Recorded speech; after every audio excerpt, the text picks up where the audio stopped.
കഴിഞ്ഞവർ India ഭരിച്ചപ്പോൾ China ഇന്ത്യയുടെ പുറകിലായി. Antony sir, ഇനി അങ്ങേക്ക് ധൈര്യമായി കണ്ണടച്ചുറങ്ങാം. എയർഫോഴ്സ് റാങ്കിങ്ങിൽ ഇന്ത്യ ചൈനയെ ബഹുദൂരം മുന്നിലെന്ന് WDMME 2026 റിപ്പോർട്ട് പറയുമ്പോൾ ഇതും പറയണമല്ലോ. നിങ്ങൾ ഏറ്റവും കൂടുതൽ പേടിച്ച പാകിസ്ഥാൻ എയർഫോഴ്സ് 18ാം സ്ഥാനത്താണ്. എന്താ അസൂയ തോന്നുന്നു സർ? ഈ റിപ്പോർട്ട് വായിച്ച് അങ്ങ് സ്വയം പശ്ചാത്തപിക്കും. സോണിയജിയുടെ ഏറാൻമൂളിയായി നടന്ന് തന്റെ സ്വന്തം രാജ്യത്തെ മിലിറ്ററിയെ കഴിവ് കെട്ടവരാക്കിയ ചരിത്രം. വെടിയുണ്ട പോലും വാങ്ങിച്ചു കൊടുക്കാത്ത ഒരു രക്ഷാമന്ത്രി. 1962 ഇന്ത്യൻ എയർഫോഴ്സ് ഇന്ത്യ ചൈന യുദ്ധത്തിന് ഇറക്കിയിരുന്നുവെങ്കിൽ ചൈന ഇന്ത്യയുടെ പ്രവേശിയായനെ. ഒന്നുമില്ലെങ്കിൽ ആ ടിബറ്റും ആക്സായി ചിൻ പ്രദേശവും കൈലാസവും മാനസരോവരുമൊക്കെ. അങ്ങയുടെ ബോസിന്റെ അപ്പൂപ്പൻ ഇതെല്ലാം സ്വന്തം അച്ഛന്റെ വക പോലെ ചൈനയ്ക്ക് തീരെഴുതി കൊടുത്തില്ലേ? നമുക്ക് വിഷയത്തിലേക്ക് വരാം. World directory of modern military air force WDMME 2026 report എന്നത് ലോകത്തിലെ വിവിധ രാജ്യങ്ങളുടെ വ്യോമസേനകളുടെ ആഗോളശേഷി വിലയിരുത്തുന്ന പുതിയ റാങ്കിംഗ് പട്ടികയാണ്. വെറും വിമാനങ്ങളുടെ എണ്ണം മാത്രം നോക്കാതെ സേനകളുടെ ആധുനികവൽക്കരണം, ലോജിസ്റ്റിക് പിന്തുണ, ആക്രമണ പ്രതിരോധ ശേഷികൾ, വ്യോമവ്യൂഹത്തിന്റെ വൈവിധ്യം എന്നിവ സൂക്ഷ്മമായി വിലയിരുത്തുന്ന ട്രൂ വാല്യൂ റേറ്റിംഗ് എന്ന പ്രത്യേക ഫോർമുല ഉപയോഗിച്ചാണ് ഈ റിപ്പോർട്ട് തയ്യാറാക്കിയിരിക്കുന്നത്. ഈ റിപ്പോർട്ടിലെ പ്രധാന വിവരങ്ങൾ താഴെ പറയുന്നവയാണ്. 1. ഇന്ത്യൻ വ്യോമസേനയുടെ ചരിത്ര നേട്ടം 6ാം സ്ഥാനം.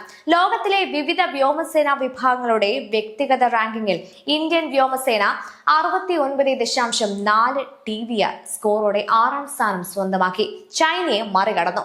ആഗോള സൈനിക ശക്തിയായ ചൈനയുടെ പീപ്പിൾസ് ലിബറേഷൻ ആർമി എയർഫോഴ്സിനെ മറികടന്നാണ് ഇന്ത്യ ഈ നേട്ടം കൈവരിച്ചത്. ചൈന 7ാം സ്ഥാനത്താണ്.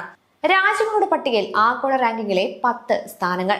1. United state air force score 242.9. 2. United state navy score 142.4.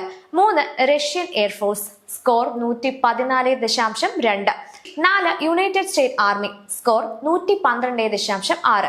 5. United state marine corps score 85.3.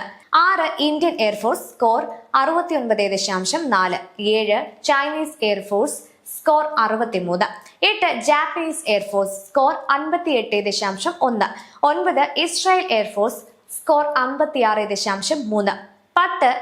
French air force score 55.3. മാനദണ്ഡങ്ങൾ വിമാനങ്ങളുടെ എണ്ണത്തെക്കാൾ കൂടുതൽ ഈ റിപ്പോർട്ടിൽ പ്രാധാന്യം നൽകിയിരിക്കുന്നത് താഴെ പറയുന്ന ഘടകങ്ങളാണ്.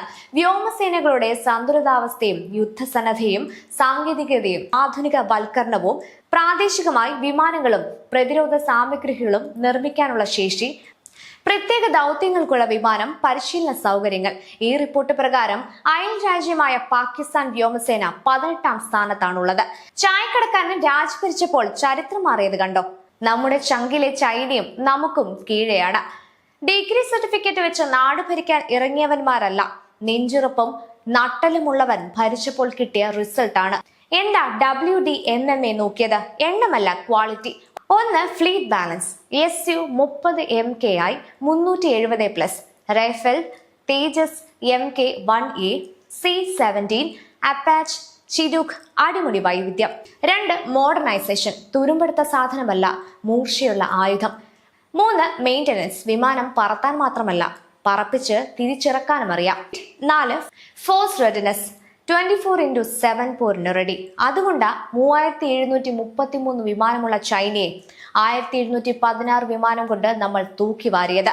ഇപ്പോൾ ബെയ്ജിങ്ങിലെ വിലാപം കേട്ടോ? ഓർക്കണം, ഇത് 2014 ശേഷമുള്ള ഇന്ത്യയാണ്. അല്ലെന്ന് പറയാൻ പറ്റുമോ? റാഫേൽ വന്നു, S-400 വന്നു, INS വിക്രാന്ത് കടലിലിറങ്ങി, തേജസ് പറന്നു, ബ്രഹ്മോസ് ഇന്തോനേഷ്യയിലേക്ക് പോയി, AWEIL IIT കൈകോർത്ത് ഡ്രോൺ ഉണ്ടാക്കുന്നു, ഐഡെക്സ് സ്റ്റാർട്ടപ്പുകൾ പൊളിക്കുന്നു. നേവിക്ക് 1,00,000 കോടിയുടെ പ്രൊജക്ട്, 15C, 17B, 18A വരുന്നു. രാഹുൽജി, മെയ്ഡ് ഇൻ ഇന്ത്യ വെറും മുദ്രാവാക്യമല്ല, മിസൈലാണ്. മിസൈൽ. ജയ് ഹിന്ദ്, വന്ദേ മാതരം.